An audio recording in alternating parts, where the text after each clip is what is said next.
Hello student, मैं Prajapati sir.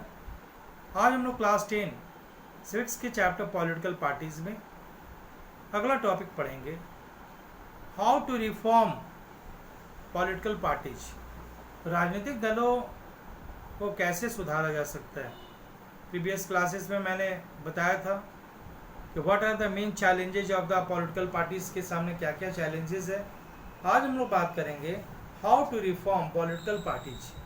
राजनीतिक दलों के कामकाज को और अच्छा करने के लिए क्या क्या रिफॉर्म, क्या क्या सुधार की ज़रूरत है, उसको आज हम लोग डिस्कस करेंगे। तो फर्स्ट है एंटी डिफेक्शन लॉ।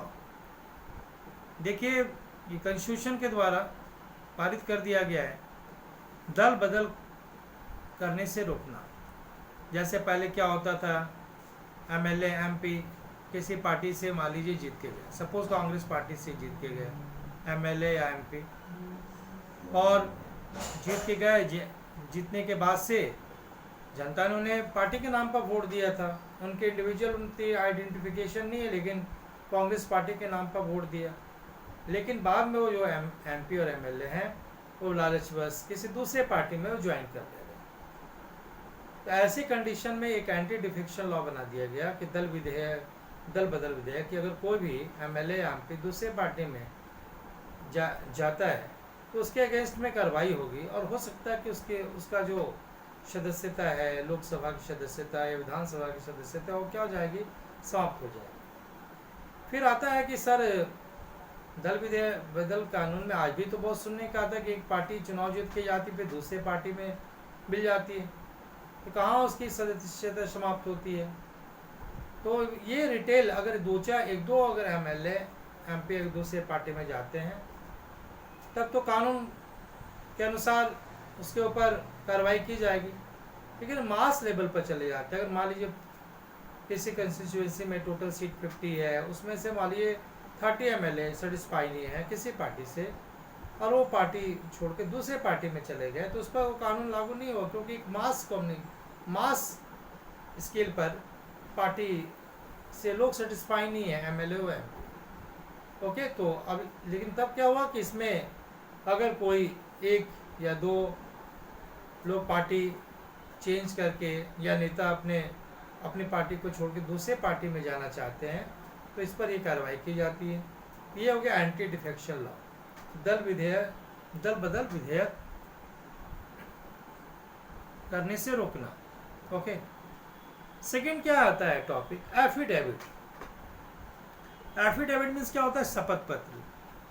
शपथ पत्र क्या है, इलेक्शन में जो पॉलिटिकल पार्टी जब खड़ा होती है, तो उसके जो पॉलिटिकल पार्टी के जो रिप्रेजेंटेटिव हैं, जो चुनाव में खड़े होने वाले हैं, सदस्य हैं, उनको अपना आयकर, उनको अपना शपथ पत्र देना पड़ता है। शपथ पत्र में वो अपने इनकम के बारे में बताते हैं, उनकी इनकम कितनी है इलेक्शन कमीशन के सामने, और वो बताते हैं इनकम के साथ साथ कि कोई उनके ऊपर कोई क्रिमिनल केसेस तो नहीं है, सारे फीडबैक को बताते हैं।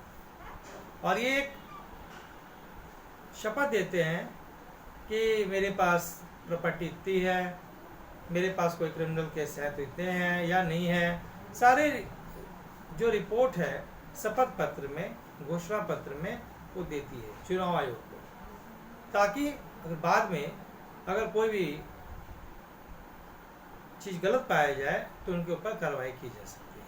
तो एक शपथ पत्र के द्वारा भी, एफिडेविट के थ्रू भी हम लोग पॉलिटिकल पार्टीज में सुधार लाएंगे। इससे क्या इम्पैक्ट पड़ेगा, इससे इम्पैक्ट पड़ेगा कि जब एफिडेविट करेंगे तो अपने रॉन्ग इन्फॉर्मेशन नहीं देंगे, सही इन्फॉर्मेशन देंगे, और जो पॉलिटिकल पार्टीज के जो रिप्रेजेंटेटिव हैं, जो चुनाव जीतते हैं, तो जनता उनको विश्वास के साथ जिताती है, तो उनका भी फर्ज होता है कि वो अपने करेक्ट इन्फॉर्मेशन को दें, ताकि देश का कोई अहित ना हो। ओके, थर्ड आता है कि और भी स्टेप उठाए गए, तो एक step taken by the election commission. Election commission के द्वारा भी स्टेप उठाए गए हैं कि बहुत जगह जो है पार्टी में सांगठनिक इलेक्शन हो, सांगठनिक इलेक्शन में कि पार्टी के संगठन में भी इलेक्शन हो, और क्या, ऑर्गेनाइजेशन इलेक्शन, और जितने भी पार्टी के अंदर जो संगठन में जो चुनाव होते हैं उसमें हर एक पार्टी अपने इनकम टैक्स का रिटर्न भरे।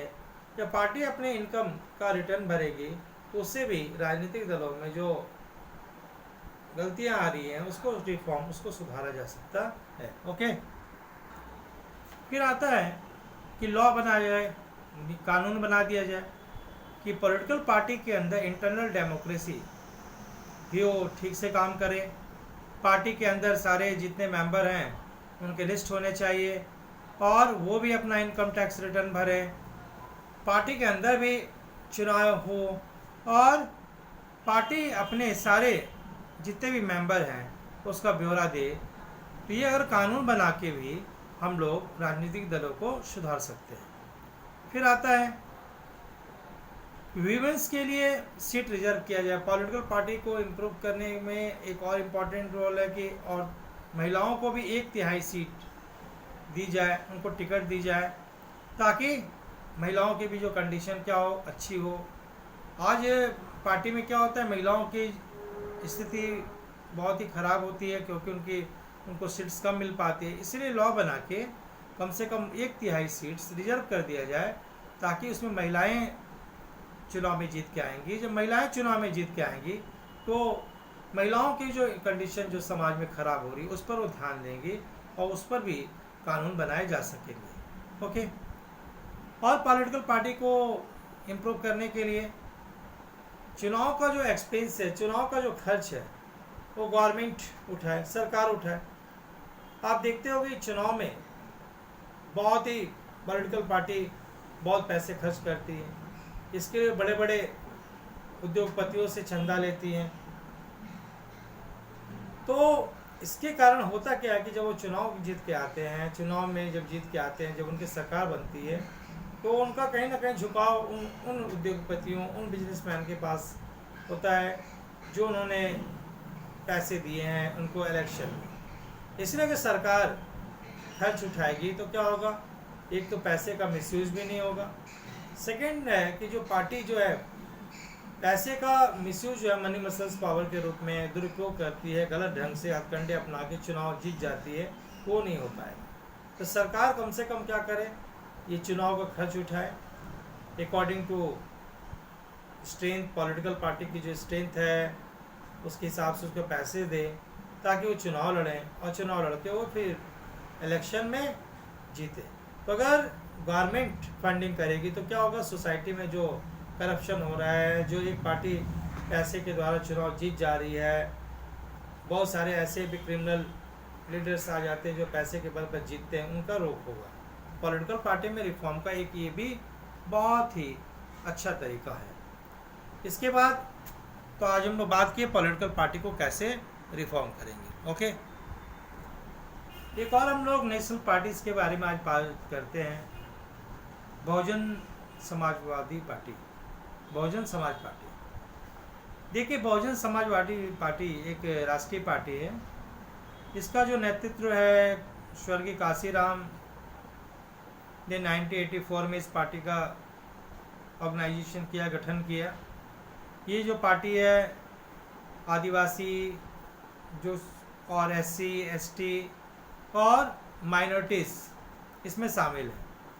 इस पार्टी का जो मेन उद्देश्य है, ये पार्टी जो है समाज में पिछड़े तबके के लोग हैं उनका विकास की बात करती है, जो दलित और कमज़ोर वर्ग लोगों के कल्याण की बात करती है, उनके हितों की रक्षा हो, कैसे उनका विकास हो, कैसे उनका भला हो, ये सारी बातों पर ये पार्टी फोकस करती है।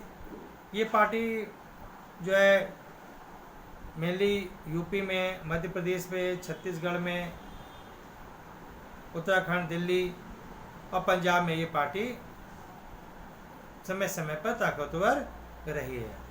ओके, तो आज हम लोगों ने बात की पॉलिटिकल पार्टी को कैसे रिफॉर्म किया जाता है और एक बात की नेशनल पार्टी में बहुजन समाज पार्टी के बारे में। ये वीडियो अच्छा लगा होगा। Thank you, have a nice day.